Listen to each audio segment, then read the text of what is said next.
Good morning. There's going to be a few videos today because there's quite a lot going on. So make sure you subscribe, keep an eye on your notifications, click the bell button or whatever it is that Lee always tells you to do. I don't know. But keep an eye on the channel because there's quite a lot of news that's coming out and I'm going to update you as we go. I've got a few conversations today. Firstly, did you catch my live feed yesterday when we were talking about this Gatwick fire? I did a 40-odd minute live feed where basically I said the fire was nothing because we couldn't find anything in the news. Anyway, we had a good general chat. Loads of people watched it. It was just me in my car chatting away to people. But the thing that we'd gone live to discuss was this Gatwick fire that was in the news and then got buried. If I look in the news today, there's not a great deal. I can still see the one from the Daily Express. Vehicle fire sets Gatwick Airport alight 23 hours ago. Sussex Express 15 hours ago says the fire's not being treated as suspicious. And that's all I could find. If you remember from the live feed, it was tricky at the time to find actual up-to-date information. That brings me on to this email that I received overnight. Hi Geoff, we flew back into Gatwick last night, Wednesday the 13th of March, yesterday. Our car was parked at the North Terminal car park area T. The airport bus dropped us short of area T and we had to transfer to a minibus for the last few hundred yards. Odd. You wouldn't normally transfer to a minibus. The bus would drop you, within walking distance of your car. The reason given by the car park attendant was that the cleanup of the car park surface was taking place. So the cleanup of the car park surface. Quote, a Tesla caught fire and despite the fire service turning up in 4 minutes, 11 further cars were destroyed. So there you go. The fire from the horse's mouth was caused by a Tesla and it destroyed 11 cars.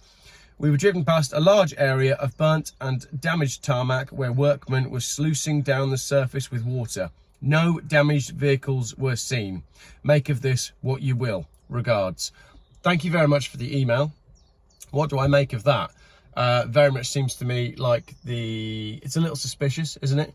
The news was buried yesterday. The cars have already been removed and there's no further updates on it. However, if someone has said that a Tesla caught fire, once again, we're going on early witness testimonies, which we have to rely on because, well, they're coming from real people. So again, make of it what you will. Right, the next one, and this has been sent to me this morning on Facebook. There's been another fire overnight. I'm bored of covering electric car fires, but these two I think are quite important. The next one was in Rochdale last night. This is at a salvage yard. So this is the website. Where are we? We're at Essex County Fire and Rescue Service. Decline the cookies.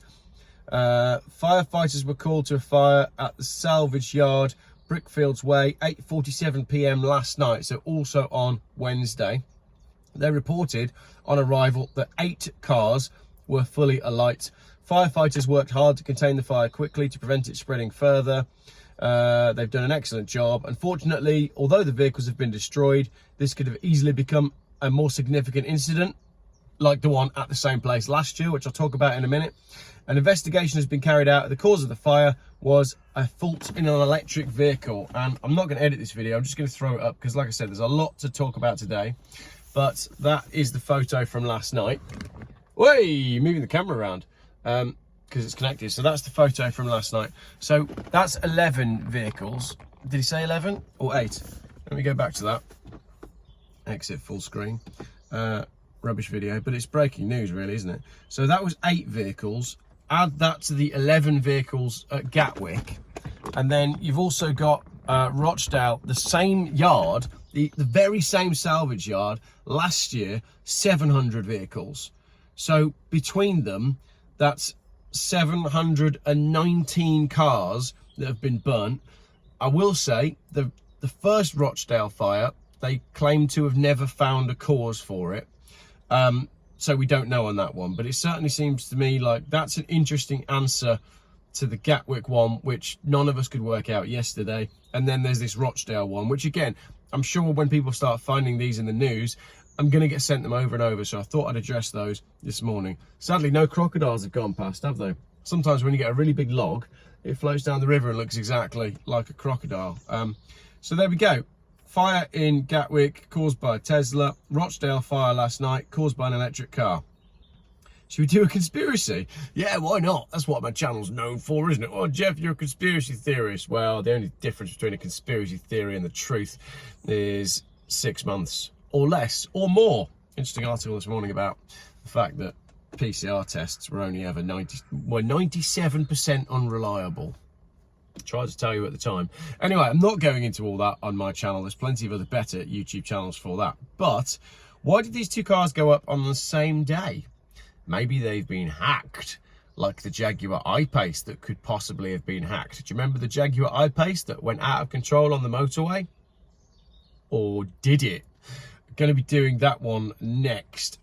So what you might find today is lots of shorter videos whilst I work my way through all of this breaking news, because there's a few things in my inbox last night, but the Gatwick one was interesting, and yeah, Rochdale, another fire at the same salvage yard. Thank you very much for watching this shorter video, and as I said, make sure you subscribe. Keep an eye on your notifications feed, because sometimes YouTube unsubscribes people and sometimes it removes the notifications or doesn't notify you about new videos. So click the bell, make sure you subscribe, leave a comment, and I'll catch up with you shortly when I find out some more. Let me know what you think about that Gatwick fire. Why was it buried? Is there anything in the news today?